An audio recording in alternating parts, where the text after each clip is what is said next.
अस्सलाम वालेकुम। अच्छा, पहले दिन मैं पढ़ाता नहीं हूँ, और दूसरा ये जो अभी टाइम आपका वैसे है इंशाल्लाह 10 से 11:15, तो अभी क्योंकि पहला दिन है, क्लास में एंटर होते हुए लिस्ट भी देखनी होगी, और अभी 1-2 दिन लग जाएंगे वैसे सेट होने में, लेकिन क्लास का टाइम वैसे 10 से 11:15 है, और मेरी चूंकि यही क्लास ही हुआ करेगी तो मैं प्रॉब्ली यहीं पे ही खड़ा हुआ करूँगा, तो आप लोग 10 बजे आ जाएं।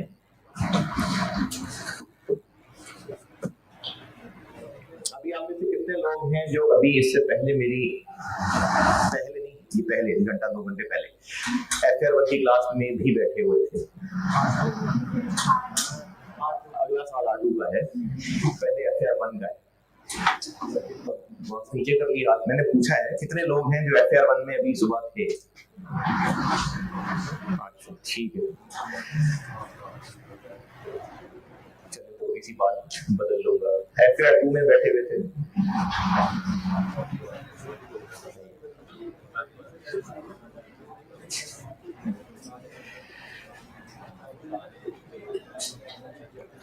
अच्छा, आप में से कोई ऐसा, अब सीरियसली आपके लिए, कॉस्ट के लिए बड़ी सीरियस बात है, आप में से कोई ऐसा है जिसने इंट्रो टू अकाउंटिंग नहीं पढ़ी हुई और FR1 भी पहले नहीं पढ़ी हुई, यानी अकाउंटिंग के जाहिल आप बैठे हैं इस वक्त?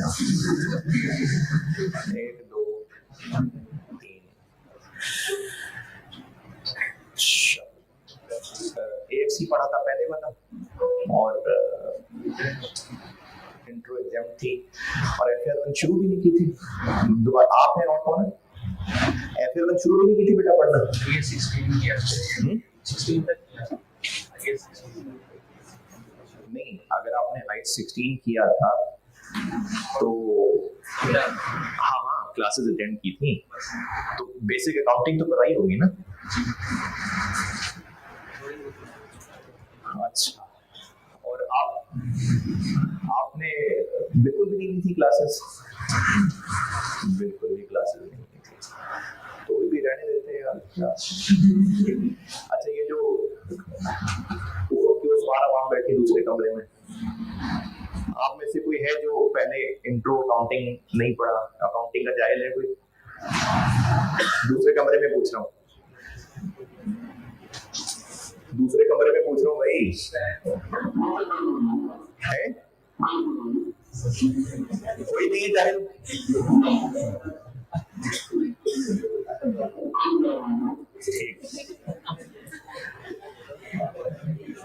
अच्छा, आप ने इतनी अकाउंटिंग पढ़ ली थी, एक्सपेंस नहीं, इतनी क्या, मुझे सुन तो लो पूरा, इतनी के एक्सपेंस, एसेट, प्रॉफिट, प्लांट और डेप्रिसिएशन, ये नाम सुने में डेप्रिसिएशन, आपने बिल्कुल भी नहीं, अकाउंटिंग शुरू भी नहीं की थी?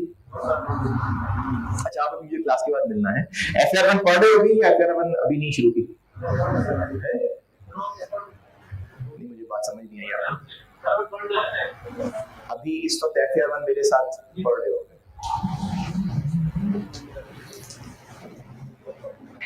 अभी थे सुबह वाली क्लास में? सुबह वाली क्लास में थे? कब पढ़ना है? अभी मिलना है यार क्लास के बाद है। अच्छा, बाकी जिन लोगों ने FR1 पढ़ी हुई है, मुझे सिर्फ और सिर्फ इतना नॉलेज आपका चाहिए कि आपको एक्सपेंसेस और एसेट्स में फर्क पता हो, ये कम से कम चाहिए मुझे। डेप्रिसिएशन टूटी फूटी सही, कैलकुलेट करनी आती हो थोड़ी सी, और प्रॉफिट लॉस क्या होता है, सेल्स, कॉस्ट ऑफ सेल्स। नहीं, अभी सीरियस सवाल पूछ रहा हूँ, ये टर्म्स का आइडिया है, sales, cost of sales, expenses, profit, depreciation, और इन्वेंट्री। नहीं, IS2 तो FR1 में कहाँ पढ़ा होगा,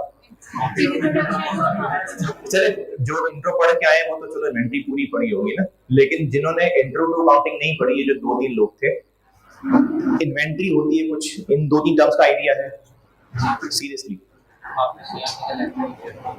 सीएमए के लेक्चर लिए थे वो चोरी वाले? अच्छा सही है।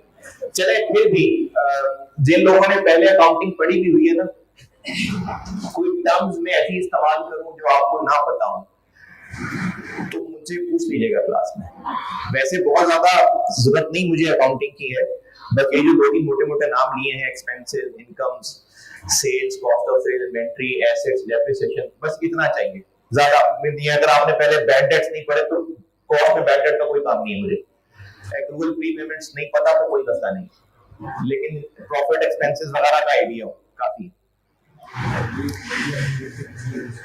हाँ जी, दूसरी क्लास में इन टर्म्स का आइडिया है सबको?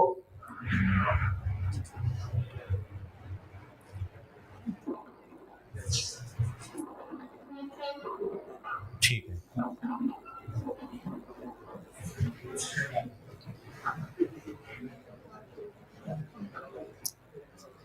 चलिए, एक तो ये कि FR1 की सुबह क्लास में भी आप सुबह सुबह आए तो बातें थोड़ी सी बदल देता हूँ, और FR2 वाली बातें तो आपसे करने की जरूरत भी नहीं है, तो मैं आर्टिकल्स की बात कर रहा था।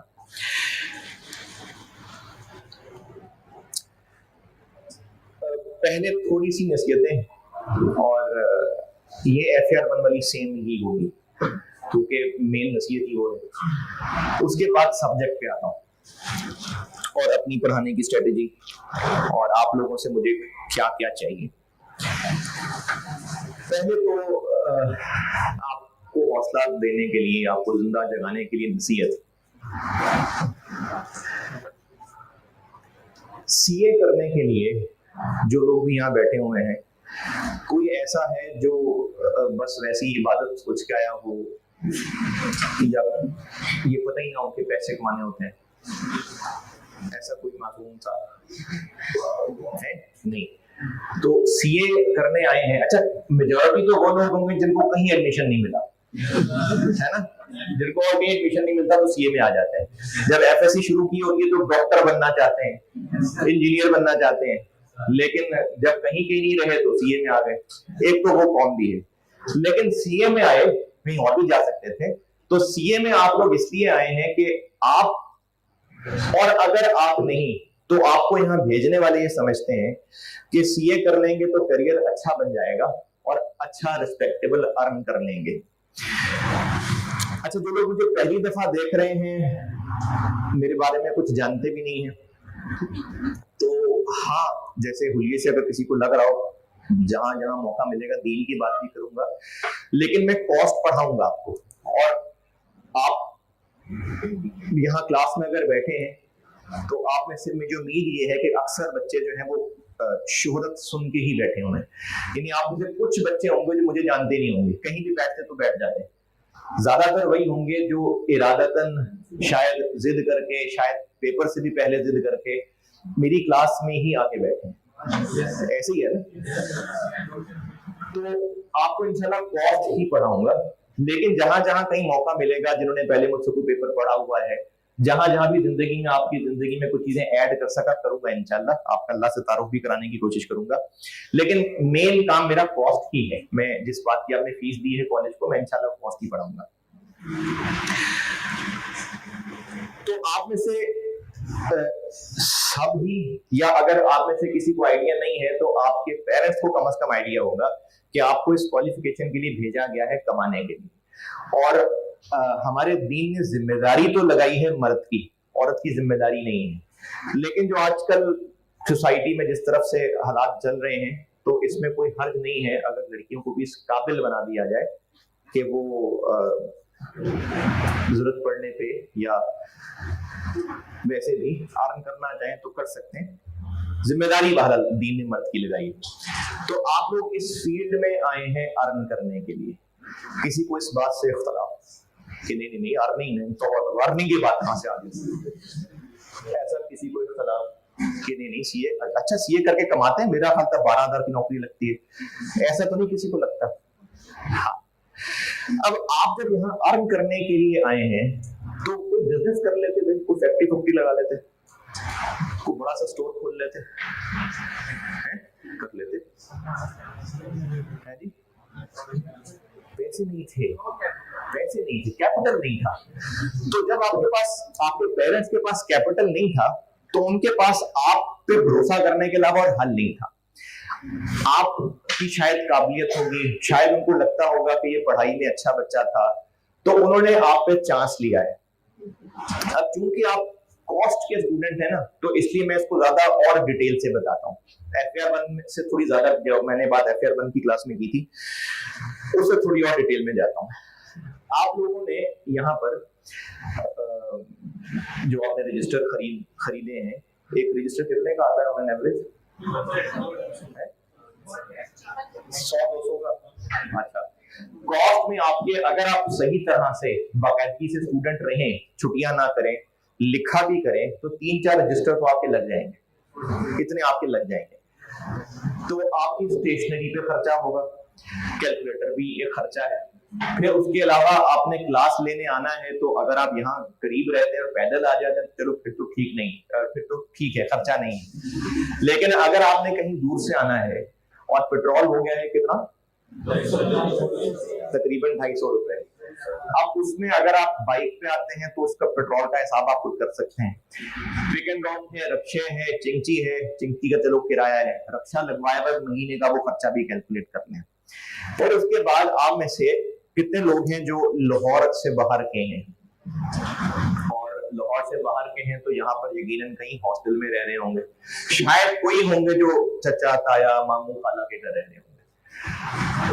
आमतौर पे लोग नहीं पसंद करते रिश्तेदारों के घर रहना ना, है ना, वरना फिर वो बातें सुनने को मिलती हैं कल को। तो इसलिए आप लोग रह रहे होंगे हॉस्टल में। एक मुनासिब सा हॉस्टल गार्डन टाउन में पर मंथ कितना कॉस्ट करता है? किराया, सिर्फ किराया ना, खाना पीना भी डाल लें, मैस अगर वहीं पर करना है या तो अपना भी खाना पीना करना है, तो वो 20,000 तक बात पहुंच गई। महीने का हो गया 20,000 सिर्फ रहने का, खाने पीने का। अच्छा, उसके अलावा आपने अगर घर जाना हो मम्मी से मिलने, तो हर हफ्ते, 2 हफ्ते बाद, महीने बाद, पता नहीं कितने दूर से आए हुए हैं, वो किराया भी लगेगा। जाते होंगे घर ना, या घर वाले ने कहा बेटा जा रहे हो तो बन के ही आना, शक्ल ना दिखाना उससे पहले, तो कुछ जाते भी होंगे घर, उसका भी खर्चा है। तो फिर उसके अलावा आपके जिस्म का एक जरूरी हिस्सा है, मोबाइल कहते हैं उसको, और जैसे नाक पूरा निजाम तनफ्फुस होता है ना सांस लेने के लिए, तो मोबाइल भी कुछ ना कुछ अरसे में, मुझे लगता है साइंस की किताब में वो निजाम तनफ्फुस के अंदर आ जाना है, क्योंकि उसके बगैर सांस उखड़ना शुरू हो जाता है। कभी आजमा के देखिएगा, मोबाइल को दूर कर दें अपने से, आप देखें सांस उखड़ना शुरू हो जाएगा, दिल घबराना शुरू हो जाएगा। तो इसलिए हमारे जिस्म का वो हिस्सा है, जरूरी हिस्सा है, तो उसका खर्चा भी है। अब आप ये जो लोग मेरी रिकॉर्डिंग सुन रहे हैं, इनको इंटरनेट का खर्चा भी चाहिए। तो ये सारे खर्चे वो हैं जो कम अज कम हैं। फिर बीमारी भी आ जाती है, कोई और खर्चा भी हो सकता है।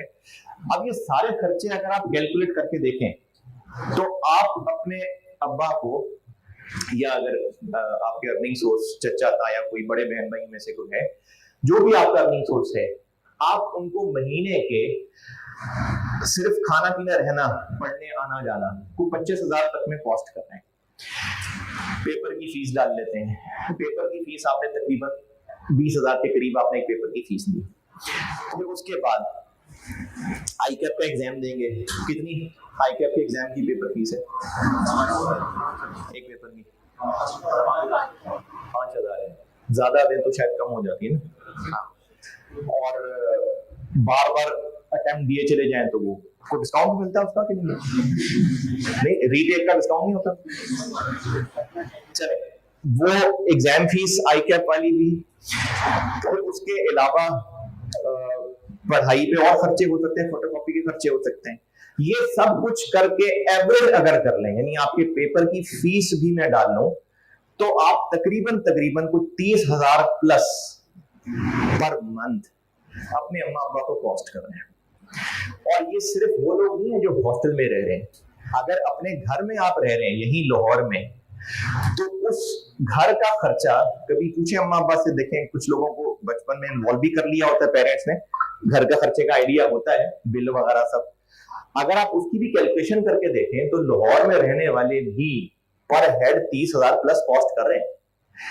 और आप में से कोई ही ऐसा होगा, बल्कि शायद कोई भी नहीं होगा, जो किसी अमीर घराने से होगा, मुझे नहीं लगता, क्योंकि जो लोग ऑलरेडी फाइनेंशियली सेटल्ड होते हैं वो सीए की तरफ बहुत कम आते हैं। किसी को शौक हो बिल्कुल अपने आप को बर्बादी में डालने का तो वो आ जाते होंगे, वरना सीए में लोग वो आते हैं जो फाइनेंशियली बहुत लो मिडिल क्लास घरानों से होते हैं, और वो एक उम्मीद लेके आते हैं कि शायद क्लिक कर जाए तो पूरी फैमिली की अपलिफ्ट में वो इस्तेमाल हो जाएंगे। आप में से ऐसे भी लोग हो सकते हैं जिनकी फाइनेंशियल हालत इतनी खराब है कि अब आपके छोटे बहन भाइयों की पढ़ाई के लिए भी पैसे नहीं है, वो पैसे आपकी पढ़ाई पे ही लग रहे हैं। आप में से कुछ शक्लों से आइडिया हो रहा है, दूर दराज शहरों से, गांव वगैरह से भी आए होंगे ना, केपी के इलाकों से आए होंगे, साउथ पंजाब से आए होंगे, कुछ बच्चे सिंध से भी पढ़ने आए होते हैं। अब तो खैर ऑनलाइन की वजह से रिकॉर्डिंग अवेलेबल है, वरना सिंध से भी बच्चे, इंटीरियर सिंध से भी आए होते हैं।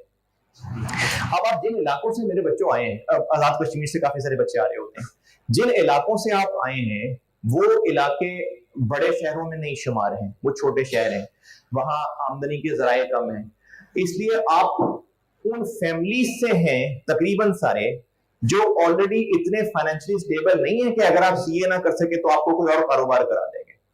ये उनके पास आखिरी ही चांस है। और चूंकि आप में से अभी काफी सारे बच्चे कैफ के शुरू में हैं, इसलिए मैं आपको भी वो शेर सुना देता हूँ, मैंने FR1 में सुनाया था। अगर कोई समझने वाला हो, कोई एहसास करने वाला हो वालिदैन का, तो ये शेर लगता है दिल को जाके। मुझे कोई शायरी बहुत पसंद नहीं है, लेकिन बस 1996 में फर्स्ट ईयर की क्लास में बैठा हुआ था FC कॉलेज में, उर्दू के लेक्चर में बोर होकर सोने वाला ही था, लेकिन सर ने एक शेर सुनाया और मैंने वो शेर लिख लिया अपने पास। उसके बाद से जब से मैं सीए को पढ़ा रहा हूं, मैं पहली क्लास में ये शेर सुनाता हूं। शहर में आकर पढ़ने वाले भूल गए, शहर में आकर पढ़ने वाले भूल गए, किसकी माँ ने कितना जेवर बेचा था। तो आप लोग मेरे बच्चों जिस खानदान से आए हैं उनकी बड़ी कुर्बानी आपको यहाँ तक पहुंचाने के लिए, और उन्होंने आपको ये सोच के या कह के नहीं भेजा जाओ बेटे जी लो अपनी जिंदगी, जो मजे करो, नहीं, आप पूरी पूरी फैमिली की उम्मीद लेके आए। इसलिए इस जिम्मेदारी को पहचाने। मेरा मकसद आपको प्रेशराइज करना नहीं है, लेकिन आपको रियलाइज कराना है कि आप बहुत बड़ी जिम्मेदारी लेके आए हैं। अच्छा, अगर आप स्टेबल घरानों से भी हैं फिर भी आसान नहीं होता भाई, पैसे कमाना आसान काम नहीं। आप बचपन से देखते आ रहे हैं मोस्टली घरों में, अल्लाह ताला आपके वालिदैन को सेहत वाली जिंदगी दे, आपके वालिदैन अगर हयात हैं तो आप बचपन से अपने अब्बा की मसरूफियत देख रहे होंगे। अगर नौकरी करते हैं सारा दिन घर से बाहर, कारोबार करते हैं तो रात रात को वापस आते होंगे, दूसरे शहरों में भी जाके हो सकते हैं नौकरी करते हैं, तो यार आसान काम नहीं होता कमाना। तो उस कमाई में से एक अच्छा खासा खर्चा आप पे किया जा रहा है, और आपके शुगल एंटरटेनमेंट के लिए नहीं किया जा रहा, आपको जिम्मेदारी उम्मीद के साथ यहाँ भेजा हुआ है। तो एक तो ये चीज आपको बतानी थी कि आप एक उम्मीद बन के यहाँ पहुंचे हैं, तो उस उम्मीद को बर्बाद नहीं करना। जवानों की ना एक सोच होती है, जी मेरी जिंदगी है, मैं अपनी मर्जी से जीऊंगा। आपकी जिंदगी है, लेकिन आप रिप्रेजेंट कर रहे हैं पूरे खानदान को। हमें गुस्सा क्यों आता है जब पाकिस्तानी खिलाड़ी बाहर जाके अच्छा नहीं खेल रहे होते? उनकी जिंदगी है, क्यों गुस्सा आता है भाई?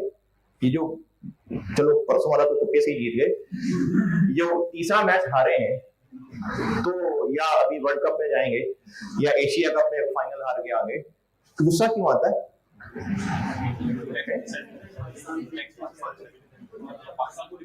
पाकिस्तान को रिप्रेजेंट कर रहे होते हैं। आपको खेलना नहीं आता, खेलना उन्हीं को आता था, लेकिन जज्बात हमारे जुड़े हुए हैं।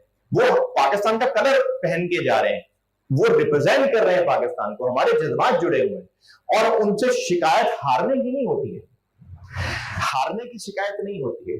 ये जो पाकिस्तान इंडिया से मैच हारा, ये जो भी एशिया कप गुजरा था, अच्छा मैं कॉस्ट में अक्सर क्रिकेट की मिसालें दिया करूंगा, क्रिकेट तो जानने वाली कौम है ना। ये जो एशिया कप में पाकिस्तान पहला मैच हारा था इंडिया से, अच्छा हारा था, बहुत अच्छा मैच हारा था। इसमें गुस्से का आलम वो नहीं होगा जो 10 विकेटों से हारता तो होता, या 250 का टारगेट लेके हारता और 100 पे आउट हो जाता तो होता। फाइट की थी, आखिरी ओवर तक लेके गए थे।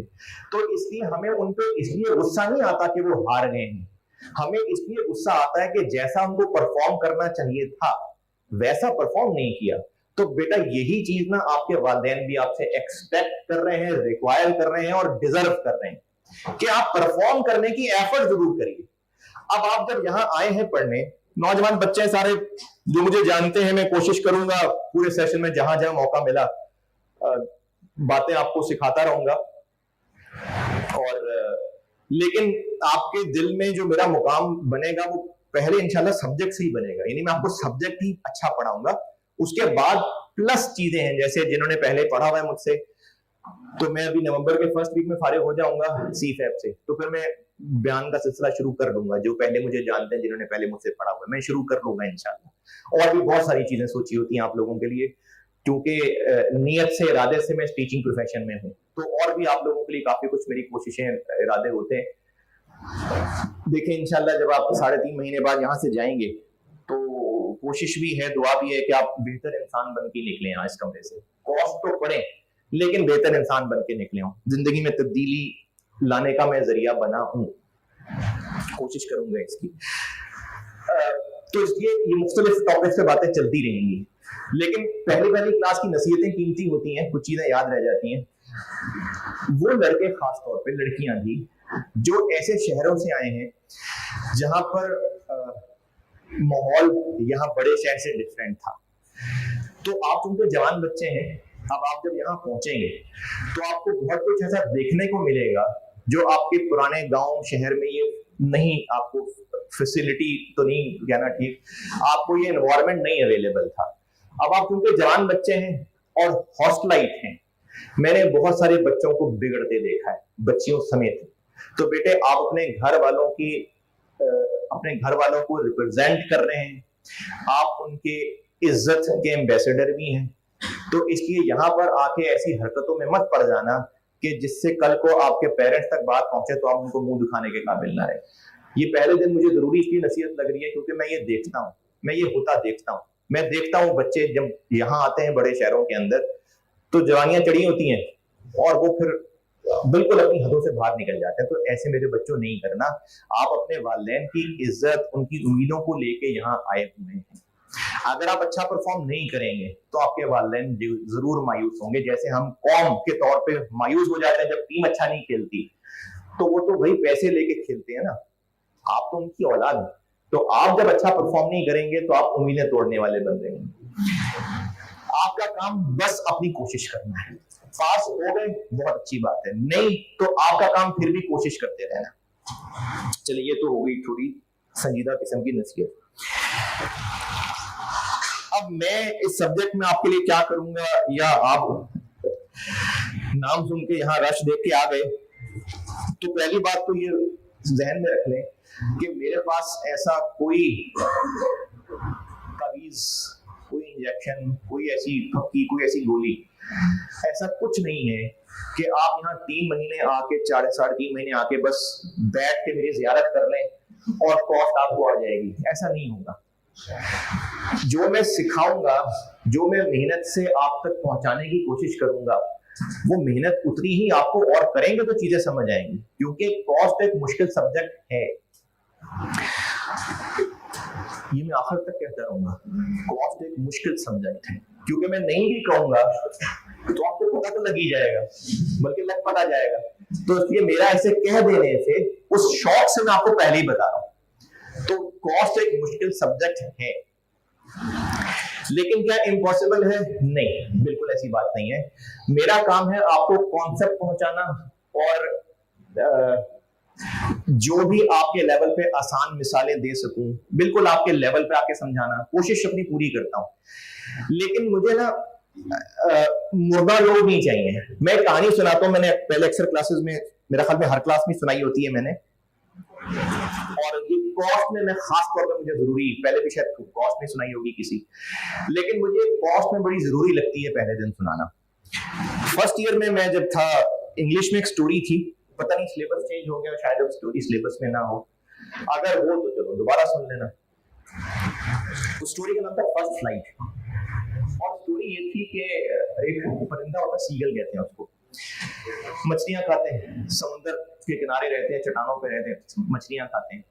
तो स्टोरी ये थी कि एक सीगल के जो बच्चे जब अंडों से निकलते हैं तो शुरू में तो माँ ने उनको लाके खाना देना है, फिर कुछ ही अरसे के बाद उड़ने के काबिल हो जाते हैं।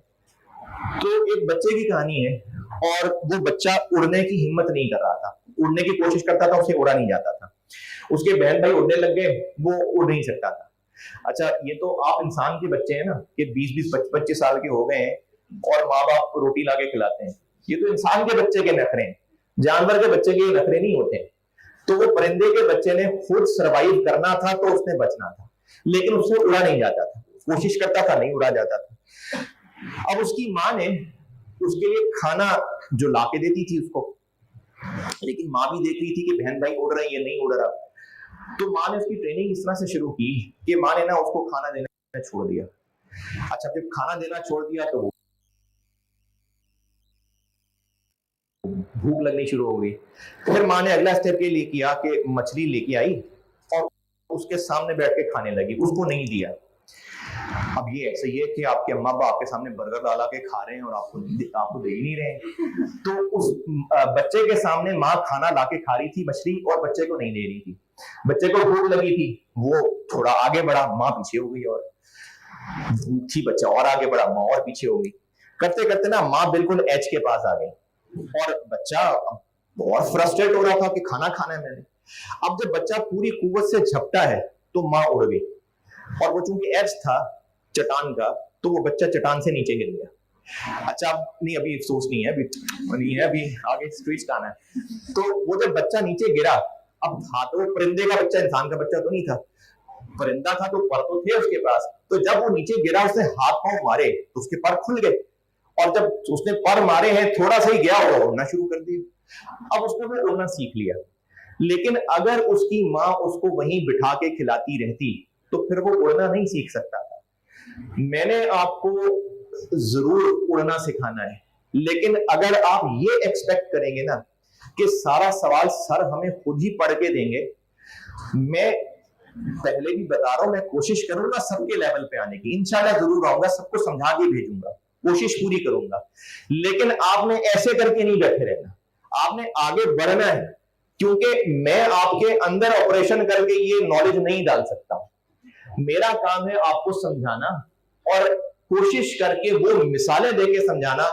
मैं चूंकि मिडिल क्लास फैमिली से हूं, और आप भी सारे लोअर मिडिल क्लास वगैरह से ही होते हैं, तो मैं मिसालें भी शायद मोटरसाइकिल के फिल्टर की दे रहा हूँ, मैं चाहे समोसे बनाने की मिसालें दे रहा हूँ, पकौड़े तलने की मिसालें दे रहा हूँ, तो मैं इन्हीं मिसालों से आपको कॉस्ट सिखाऊंगा। मैं बड़ी बड़ी ऑर्गेनाइजेशंस की मिसालें देके नहीं आपको बताऊंगा, मतलब मुझे अपना नॉलेज नहीं शो करना आपको, मुझे आपको चीज सिखानी है। तो मैं तो बिल्कुल छोटे साइकिल के पंक्चर लगाने की मिसालें ले रहे होंगे हम, तो मैं आपको बिल्कुल आपके लेवल पे कोशिश करूंगा मिसालें देके सब्जेक्ट समझाने की। लेकिन बेटा, आपको जब लगे ना कि बात थोड़ी मुश्किल हो रही है, तो इसका मतलब है आप भी आगे बढ़ने की कोशिश नहीं कर रहे। आपने बढ़ना है, कोशिश करनी है, तो साथ चल सकेंगे, वरना कॉस्ट मुश्किल सब्जेक्ट है, फिर कह रहा हूं कॉस्ट मुश्किल सब्जेक्ट है, लेकिन डुएबल है। मेरी पूरी एफर्ट होगी। नींद आ रही है, शौक से तो जमाइयां नहीं लेते ना, नींद ही आ रही है तो जमाई आती है। तो मेरा काम है अपनी पूरी मेहनत करके आपके लेवल पे आके आपको मिसालें समझाना, और आपका काम है उन मिसालों को समझना और कोशिश पूरी करना। मैं कॉस्ट की ना पहली क्लास में अच्छा, आप में से कोई है ऐसा जो जिसने मुझसे कॉस्ट पिछले सेशन में पढ़नी शुरू की हो और फिर ड्रॉप कर दी हो? एक दो, अच्छा, बाकी नहीं है। मैं एक्टिविटी कराता होता हूँ, और उससे मैं यकीनन कोई चीज आपको सिखाऊंगा ही, कोई मकसद से एक्टिविटी कराऊंगा। मेरे एक उस्ताद ने मुझे एक्टिविटी कराई थी, तो मुझे बड़ा सीखने को मिला उस एक्टिविटी से। ये मैं कॉस्ट की हर पहली क्लास में कराता हूँ। आप एक काम ये करें कि अपने रजिस्टर खोलें और खोल लें, बैग खोल लें।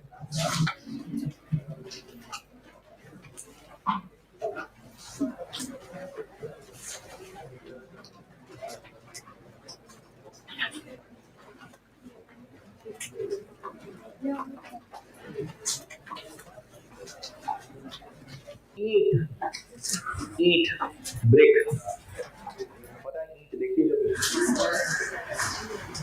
आप लोग अपनी जिंदगी के एक्सपीरियंसेस पे जो भी अब तक देखा दुनिया में उसको गौर करें और एक लिस्ट बनाएं कि ईंट का क्या क्या यूज हो सकता है, बनाएं लिस्ट। और इसमें नकल करने की तो जरूरत ही नहीं है, मतलब आप ना करें, नकल ना करें। नकल करना है तो रहने दें, बंद कर दें रजिस्टर। खुद सोचें जैसे मर्जी, सोफिस्टिकेटेड बनने की जरूरत नहीं है, सोचें जहां तक दिमाग जा सकता है, और ईट ब्रिक इसके यूजेस सोचें और लिस्ट लिखें। कोई टेस्ट नहीं है, सिर्फ आपने अपने आप को असेस करना है।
अच्छा, दूसरी क्लास में जो बोर्ड पे शेड पढ़ रहा था, यहाँ लिखूं तो ये तो नहीं है शेड वाला एरिया?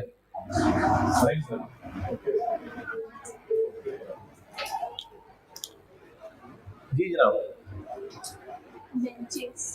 बेंच बनाने बैठने के काम आएंगे, बेंच बना लेते हैं।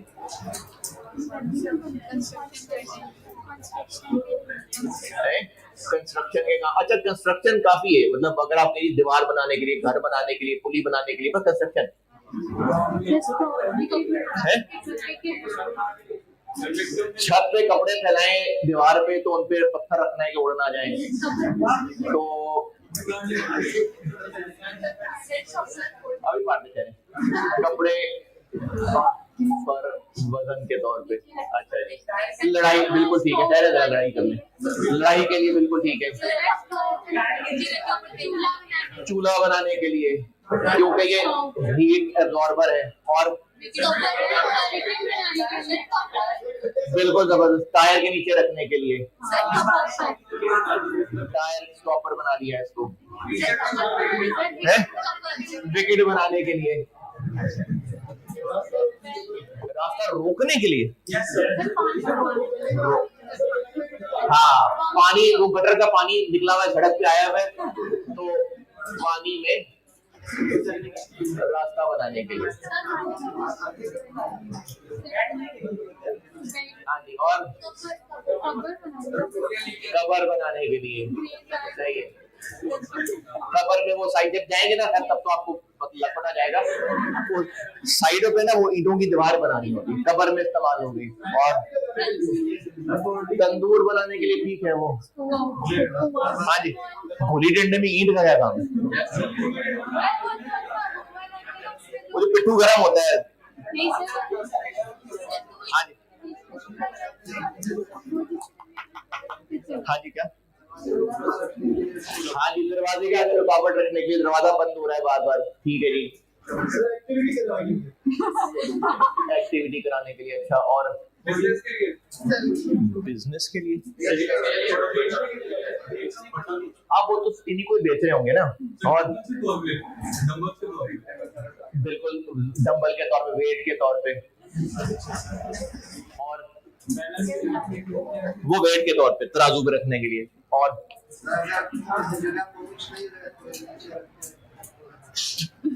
हाँ ठीक है, बिल्कुल स्टेप्स बनाने के लिए, स्टेप बनाने के लिए,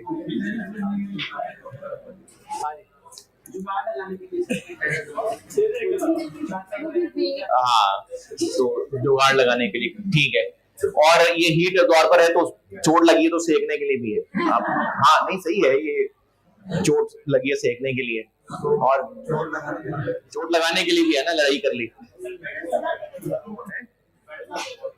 सजा देने के लिए, चलो वजन उठा लेगा वो बच्चा, है नहीं, ईंट नहीं, ब्लेड के तौर पे इस्तेमाल, डंडा खड़ा करने के लिए, चले वो पोल लगाना है कि उसकी रुकावट के लिए, खड्डे से गाड़ी निकालने के लिए, बहुत सारे हैं।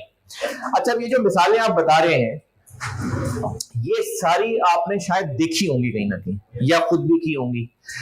जिसने ईंट इजाद की होगी शायद उसने ये चीजें नहीं सोची होंगी, उसने तो उसको बिल्डिंग मटेरियल के तौर पे शायद उसको एक रेक्टेंगल शेप बनाया होगा बिल्डिंग मटेरियल में इस्तेमाल करने के लिए, लेकिन इसके ये सारे इस्तेमाल बाद में खुद बनते गए। अच्छा, खुद क्यों बन गए होंगे, यानी क्यों सोचा होगा कि इसको वजन के लिए इस्तेमाल करना है? क्योंकि इसकी क्वालिटी ऑब्जर्व की होगी कि ये स्टेबल रख के वजन इसका बैलेंस रहता है। इसको क्यों विकेट के तौर पे इस्तेमाल किया होगा? क्योंकि एक के ऊपर एक ईंट रख के इनका बैलेंस बरकरार ऑब्जर्व किया होगा। इसी तरह से हीट अब्जॉर्ब करता है, इसलिए सेकने के लिए इस्तेमाल किया होगा। ये स्किल मैं आपसे चाहता हूं कि जब हम कोई कॉन्सेप्ट, कोई फार्मूला पढ़ें, तो जो फार्मूला, जो सवाल सर ने सवाल क्लास में ऐसे करवाया था, बस सिर्फ वही नहीं है।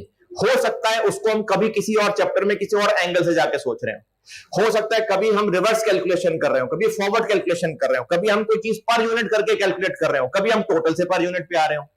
तो जब तक आपको उन फिगर्स का कॉन्सेप्ट क्लियर नहीं होगा तो अल्टरनेटिव रास्ते हजम नहीं होते। जैसे एक और मिसाल बताता हूं, जब बच्चे को लिखना सिखा रहे होते हैं ना, जैसे अगर 1 2 3 बच्चे को सिखा रहे हैं लिखना, तो बच्चे को लिखा जो सिखा रहे होते हैं, शुरू में उसको एक डॉटेड पैटर्न के साथ उसको उसने भरना होता है। जैसे अगर उसने लेक्चर 3 सीखना है लिखना, तो उसको